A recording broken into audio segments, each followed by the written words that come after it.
বিভিন্ন স্থানে জুলাই অভ্যুত্থানকারী তরুণ যুবক ছাত্র জনতার উপরে যে হত্যাকাণ্ড চালিত হয়েছিল সেটির অন্যতম হটস্পট ছিল মোহাম্মদপুর এলাকা। এইখানে শহীদ ফারহান ফাইয়াজ এবং মাহমুদুর রহমান সৈকত সহ মোট 9 জনকে হত্যা করা হয় এবং অসংখ্য মানুষ সেখানে আহত হন। যে 9 জন শহীদ সেই দিন আত্মত্যাগ করেছিলেন তারা হচ্ছেন শহীদ ফারহান ফাইয়াজ, মাহমুদুর রহমান সৈকত, রাজু আহমেদ, মাহিন, মোহাম্মদ রনি, আল শাহরিয়ার রোকন, ইসমাইল হোসেন, জসিম উদ্দিন এবং জোবাইদ হোসেন ইমন।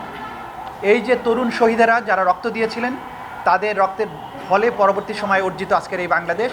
আমাদের অঙ্গীকার ছিল জুলাই অভ্যুত্থানের সময় যারা হত্যাকাণ্ড চালিয়েছে, যারা রাজপথে সরাসরি হত্যাকাণ্ডে সংগঠনের ভূমিকা পালন করেছে, পেছনের যারা পরিকল্পনাকারী নির্দেশদাতা এবং যারা মাস্টারমাইন্ড ছিলেন, কমান্ড রেসপন্সিবিলিটিতে ছিলেন, তাদের প্রত্যেককে আমরা বিচারের মুখোমুখি করব। সেই অঙ্গীকারের ফলশ্রুতি আমরা আমাদের তদন্ত সংস্থা কাজ করেছেন, পরিশ্রম করেছেন। এই অপরাধীদের ব্যাপারে তারা তদন্ত রিপোর্ট এবং অন্যান্য এভিডেন্স আদালতে দাখিল করেছেন। ইনশাআল্লাহ 29 তারিখের পরে পরবর্তী কার্যক্রমের মধ্য দিয়ে এই মামলার বিচার কার্য শুরু হবে এবং যথানিয়মে সেটাও নিষ্পত্তিও হবে।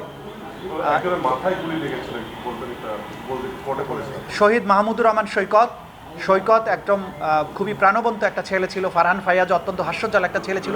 আমাদের প্রত্যেকটা শহীদ তাদের একটা নিজস্ব গল্প আছে, নিজস্ব মহাকাব্যিক উপাখ্যান আছে। মাহমুদুর রহমান সৈকত অনেক লম্বা ছিল, 6 ফিটের মতো সে লম্বা ছিল। সে ওই দিন শুক্রবার ছিল, 19শে জুলাই, আপনারা জানেন ডেডলিয়েস্ট ডে ছিল জুলাই অভ্যুত্থান চলাকালে। সে মাকে না জানিয়ে সেদিন আন্দোলনে গিয়েছিল মোহাম্মদপুর এলাকায়। চায়না রাইফেল থেকে যখন গুলিবর্ষণ শুরু হয়, পুলিশের একটা দল যখন গুলিবর্ষণ শুরু করে, সে অনেক লম্বা ছিল, গুলিটা সরাসরি তার কপাল ভেদ করে পেছন দিয়ে বেরিয়ে যায় এবং সে ঘটনাস্থলে শাহাদাত বরণ করে। এই ফারহান ফাইয়াজের ঘটনা এবং মাহমুদুর রহমান সৈকতের ঘটনা, শাহাদাতের ঘটনাটা ওই সময় ব্যাপক আলোচিত ছিল এবং ব্যাপক আবেগ সৃষ্টি করেছিল ছাত্র জনতার এই আন্দোলনকে। সেই সময় এই দুটা তরুণের